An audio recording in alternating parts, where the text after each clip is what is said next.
Welcome to the podcast, Restore Yourself, Restore Your Marriage, where it's all about discovering the thoughts that get you in the mood, the thoughts that get you out of the mood, and how creating a deeper connection with yourself creates a deeper connection with your spouse. I'm your coach, Shelly Anderson, coaching you through life, love, and intimacy.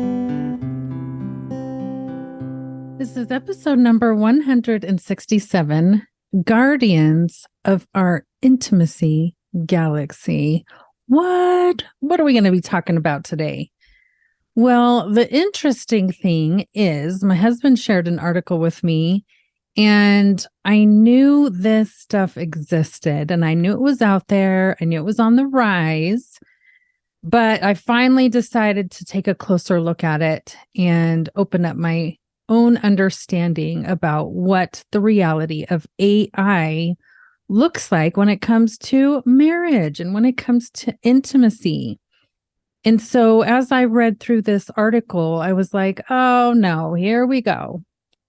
So I'm sure all of us can guess what AI is probably going to look like, right? And I think for the most part, we've always thought about it in the far, far future. Like one day robots will exist, one day all those things will happen, but maybe we never really took a closer look or thought about it in terms of what that means for our marriage, what it means for intimacy. And I find it very interesting that this article, when it was talking about AI, it didn't totally make the jump over to robots. It was just talking about the programs that exist right now and that are starting to come out.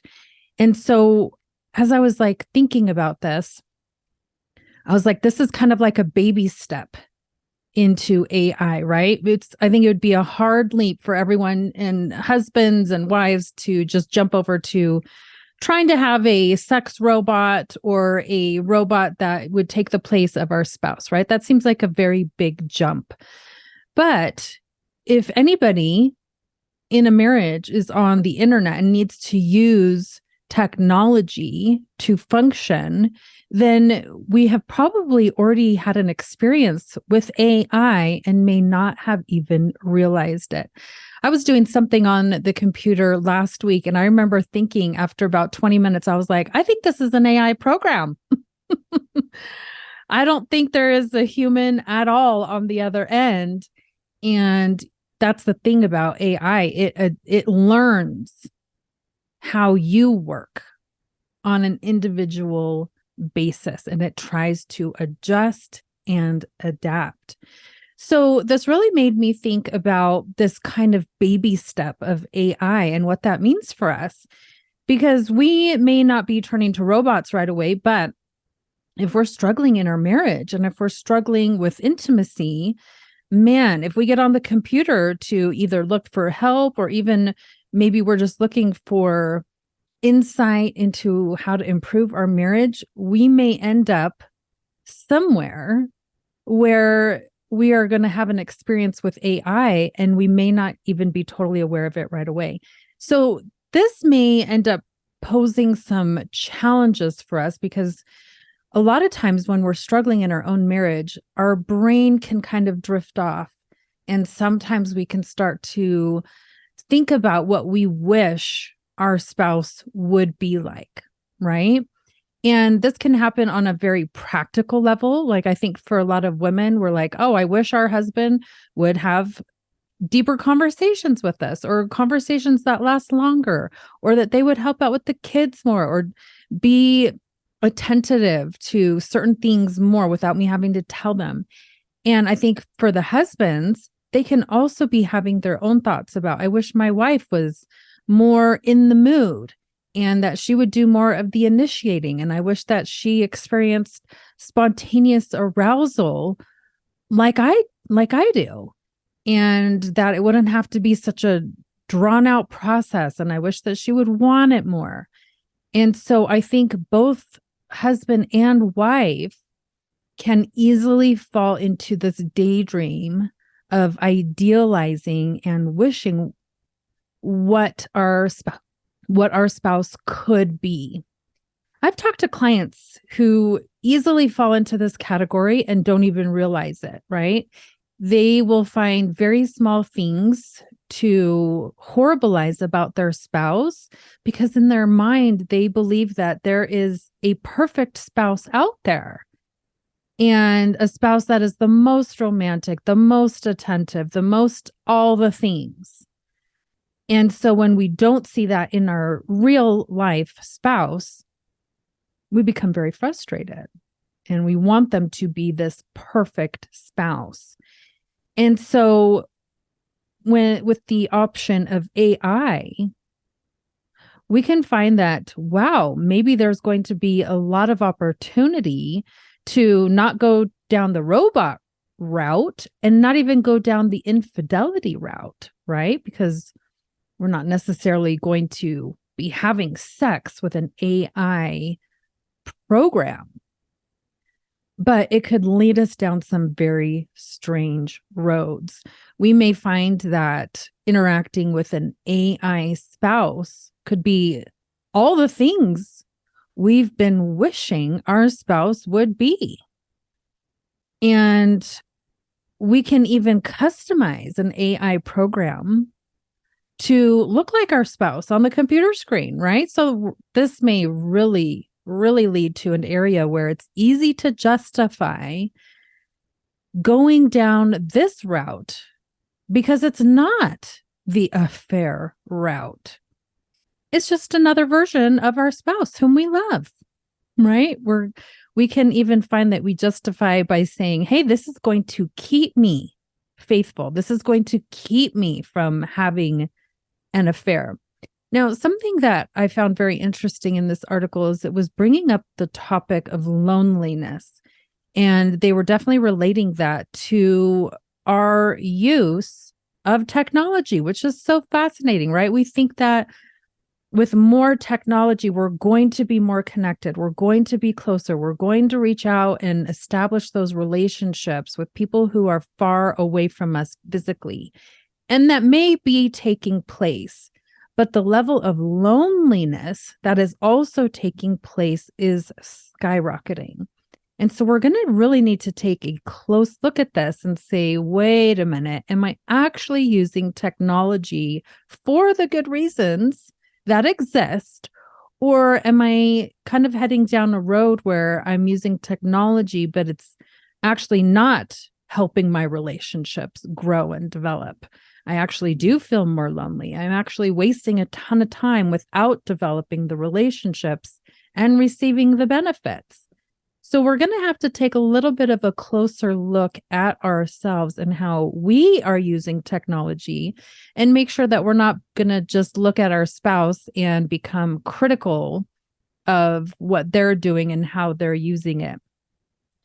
Now, I want to definitely put out a warning here because if any of us use technology for any reason, if we're a stay-at-home mom and we got to use technology to find out information for our kids and school activities and send emails, we're going to be just as vulnerable as our husband who might be needing to use it even more frequently than we do for work.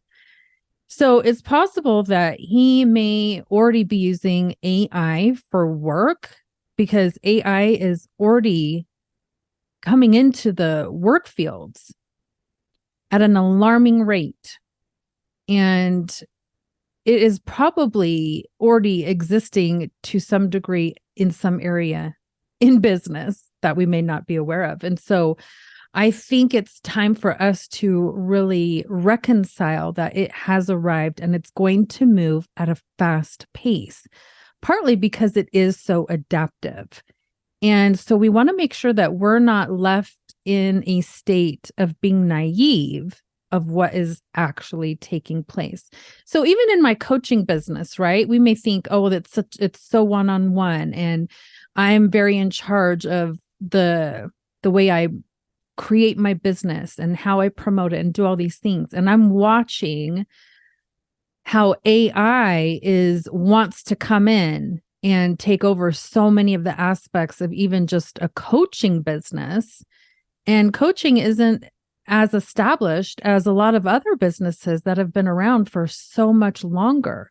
So there's no doubt if I can see how it wants to make its presence known in the coaching world, that this is happening in the world in other businesses that have already been long established. And so it is here. And we need to make sure that we have an awareness of how it's showing up and how it might show up and what that could mean for our marriage. The other thing that we need to be aware of is, even if we don't see it in our own marriage quite yet, it will be affecting our children and how they enter into relationships. Man, the singles world, the dating world is already experiencing so many challenges, especially because online dating is like the go-to now. And we're establishing relationships from a distance and not necessarily in person. Think about our children who are 17 right now, right? This is just going to increase and bring up those challenges, and it's going to take it to a higher level, a higher degree. And they may even question, why date at all when I can just have an AI girlfriend that's going to be everything that I could ever dream of? And so it is an escape. It's an easy, fast route to the things that we're often looking for. And the challenge is that, man, learning some of these skills and learning about relationship skills, that does take a little bit of work. It takes a little bit of effort. And when there is an AI version that's fast and easy and fulfills all of our wildest dreams, man, it's going to be very tempting to go down that route. So it's going to be in our best interest to look at this for our own marriage, but also to help our children who are in the dating world or who will be entering the dating world very soon, so that we can know how to help them navigate it. So what do we do with all this? The first thing I think we need to do is to increase our own awareness of our thoughts about all of this and make sure we're not falling into a trap where we're justifying its reasons for being here, and to make sure that we're not justifying its entrance into our relationship, our marriage. And if we're trying to look for the reasons to justify it, that may be a clue that, hey, there's actually maybe an issue in the marriage, in the relationship, in your intimate experience that might need you to take a closer look at it and develop a skill. So we really are going to have to increase our self-awareness and awareness of the thoughts that we're having, and check in on them and see if they are allowing AI to enter the relationship. Now, it could be interesting, right? The way that we may allow it and justify it, right? Especially if we're not very interested in having sex, if we're not in the mood very often, we as a wife may justify it and say, you know what? Like, I'm not even in the mood anyways. Who cares if my husband has an AI girlfriend, an AI mistress? She's not real. And as long as she looks like me and has a face like me, then maybe that's all right. Like, maybe there's a benefit for me in that. And maybe she's just going to be a size 2 instead of size 8, right? And she'll be able to do all the things and be all the things that I don't even want to be right now, right? We can just take all the pressure off. And a husband might think the exact same thing in regards to an AI mistress, right? It can be all the things that his wife is not and maybe doesn't have an interest in being. And so we really need to pay attention to our thoughts and see if we are finding a way to justify AI, especially when it comes to our marriage and our intimate relationship. Now, one of the best things we can do is be proactive and preventative. And what would this mean, right? This means making a decision ahead of time to do something that would actually address some of the things that are going on in your marriage now. there's no perfect marriage, right? We all have our struggles. We all have things that come up, some things that recycle and they come up on repeat. Sometimes they're at a low and you don't need to worry about it. And sometimes they rear their ugly head and you're like, oh my gosh, this again. We dealt with this last year. So it may be time to take a closer look at some of those patterns and say, you know what, now is the time to address it. Because if we don't, then AI could easily creep in and start to take over and replace us as a spouse and create a whole nother set of issues and problems that we can't even begin to foresee. We can do this by actually saying, you know what, now is the perfect time for me to take a closer look at myself, right? What skill am I missing perhaps in this relationship that could help things improve? If each spouse does that, this makes a significant difference. But even if only one spouse does this, it still makes a significant difference. We actually don't need both spouses to be on board. We only need one. So if you're one of those people who are like, I need my spouse to get on board, you actually don't. Don't fall for that. Yes, things move a little faster when both spouses are on board and kind of have the same game plan, but it's not required. So if you really want things to improve, just start improving them. You don't have to wait around because waiting around is miserable. It sucks. And then you just get more angry and more frustrated with your spouse. Improvement is not based, and it doesn't need to be waiting around for both spouses. It really doesn't. So just start making some improvements yourself. And if you do them the right way with the self-coaching model, they work. They work. So take a look within, and this requires like some humility and some honesty to look at yourself and say, you know what, like, yeah, maybe I could improve my intimacy. This is a part of myself that I've been avoiding for years. I haven't looked at myself and say, what actually does turn me on that's outside of my husband? That's also not porn, right? A lot of people cannot answer and define what that is. If you find that that is you, it's time to know that answer. It's time to discover the answer for yourself. Maybe you're lacking in effective communication, right? There can be a lot of communication happening. It doesn't mean it's effective. It doesn't mean it's taking the relationship forward in a way that is beneficial and serving both of you in the relationship. And so you actually need to learn effective communication skills. Of course, awareness of your thoughts is at the heart of coaching. And so being able to do that and say, like, what are the negative thoughts that are entering into my mind about myself, about my spouse, or about sex as a whole? That is a great starting place. But on a fun side of things, I think it's going to be crucial for us to put fun into the mix. And I'm not talking about only in the bedroom. Yes, that can be a part of it, but also having fun outside of the bedroom. Like, take a closer look at your weekends. How are you spending them? If it's just doing the grind, then I think it leaves us very vulnerable for AI. But if we're like, hey, let's be intentional about our weekends and how we're spending our time. Like, are we doing things that are fun and enjoyable together? And if you realize that maybe you're not, and you're just kind of falling into old habits or lazy patterns, maybe this is an area where you can just spend a little bit of effort, right? It doesn't have to take a lot, but what's going on locally, right? This is the fall right now. All the farms are opening up, the pumpkin patches, hot apple cider, all the fun things that have to do with fall.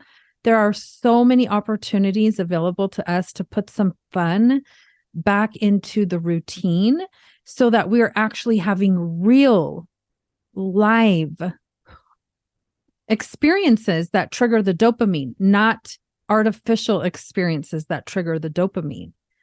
So that is something that we can definitely put a little bit of effort into that will go a long way. And the beauty of that is like when we put a little bit of effort into how we're spending our weekends, that really can foster and create an environment where we do want to be more intimate. And that is going to feel like a natural occurrence in our body. It's not going to feel forced. It's not going to be fake.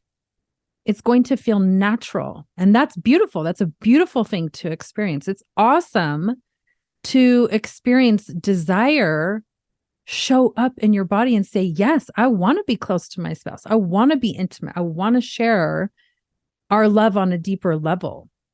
When that can take place organically, it feels amazing. And then we sometimes go, wait, why am I fighting this sometimes? Why am I so resistant to this sometimes? So let's take a proactive approach.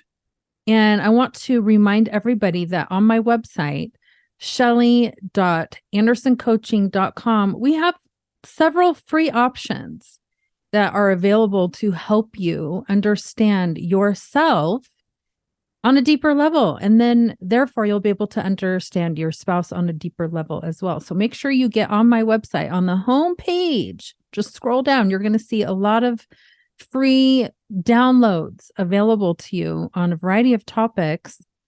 And that's a great starting point, right? Being able to just invest a little bit of time with zero cost.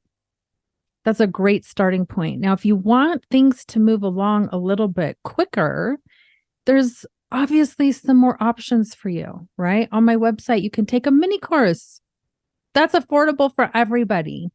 And you can watch it in less than an hour and get some valuable insight into your intimate life.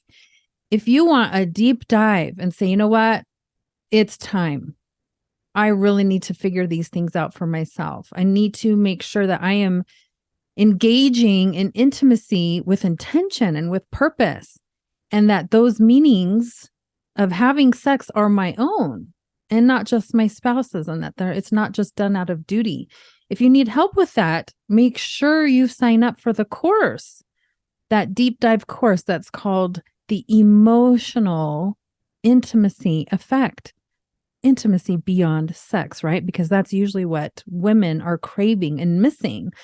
And I also want to point out for all you husbands out there, that is not just about having more conversations with your wife, okay?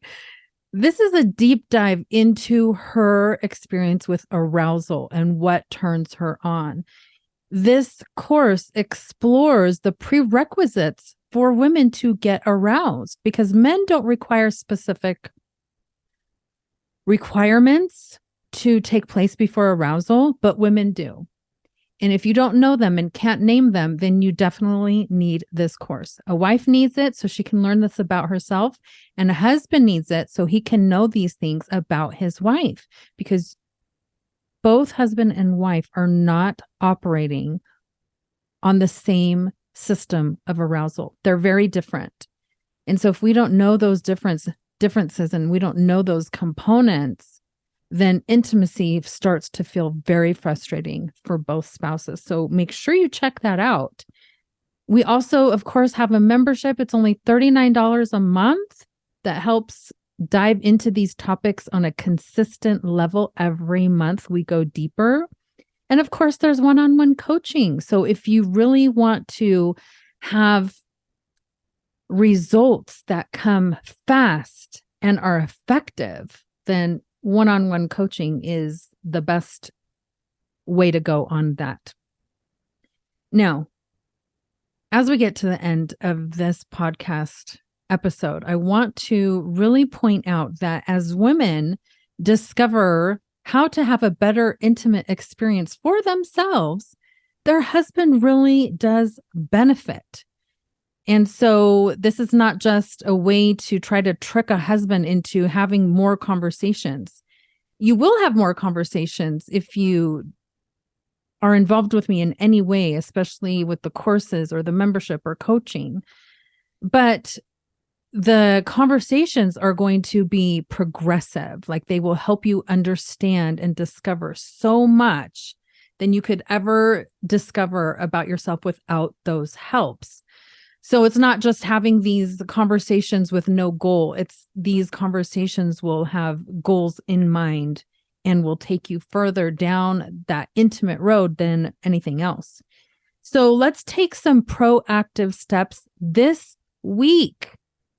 This week, I want you to decide on one proactive step that you will take that will act as a protection and a guardian for your intimate relationship with your spouse. How are you going to protect that part of your marriage this week? What's one proactive step you will take? Because when we can make real life better, it gets really better. Right? I know that you guys can do it. I encourage all of you to at least do one thing this week that will be proactive, that will help guard your intimate world with your spouse. Because remember, the more you restore this type of intimacy with yourself, the more you restore it with your spouse. Thank you so much for listening today, and I hope you will join me again next week.